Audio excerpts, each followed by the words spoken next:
Hi, everybody. So, I just wanted to quickly come on and explain to you guys the words that I have for this week. So, the words are covenant, the next word is resurrection, and then the last words, it's a bonus word, it's spiritually pregnant. So, covenant, that is an agreement or a sacred agreement between God and his children. A covenant is more so a promise. It could be a promise from God to you of what he is going to fulfill once you fulfill your words to him. It could be vice versa. A covenant could be what you are going to fulfill to God before or in the midst of him doing what it is that he says that he's going to do for you. Um, a covenant is done in faith, set in faith. A covenant is um, a sacred. It's sacred, so that means it is soft, it's precious. The next word is resurrection, and the meaning of that is restoration to life, returning to life after death, the ability of God to restore life in people, or the act of bringing something back into use or existence.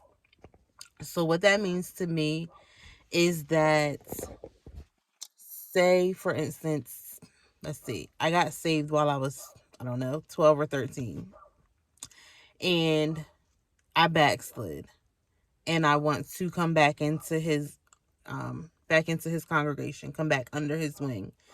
And I am now 27 and get saved again, recommit my life to him. That would be an example of him resurrecting my old self and making my new self new and ready for him, ready and willing to be a vessel for him. And the last words, like I said, it's a bonus word. It's spiritually pregnant. So these words were spoken to me, spoken over me today at church, and it really touched me. And anytime I hear something and I don't quite understand it, I always run to my Bible, and then I always go to Google and I just compare the notes and I compare the definitions. So that is what I did with the spiritually pregnant. And what I received from that is a readiness to connect to something larger than yourself, or giving birth to God's will. So I have been working on um, some things, not necessarily for the church itself, but some things that I am ready to birth out.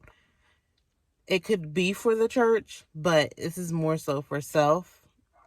And my confirmation came today of following it to term. So to me, that meant don't give up. That also meant keep striving. That means keep pushing. Keep pushing forward. Keep putting your one foot in front of the other foot and going forward. Don't back down. If it looks like it's not going to happen the way that you want it to happen, stop and think and pray and make sure that it is God's will that you are doing. Make sure that it is of him what you are doing, and make sure that you're not rushing into anything, as rushing into something or rushing through a pregnancy will cause preterm. And we don't want to have a preterm spiritual birth. We want to carry it to full term. We want God's blessing, or we want the life that God is producing through us, to be full term. So those are the words that I have for you guys, and I hope that you guys understand. I hope that you guys receive. If anybody has any questions, you can always reach me. You can always contact me. Um, but those are the words that I have for you guys for this week. And I just hope and pray that whoever this word is for, any of these words, they may not resonate with everyone, but whoever they do resonate with, I pray that you guys take these words and I pray that you use them in your everyday life.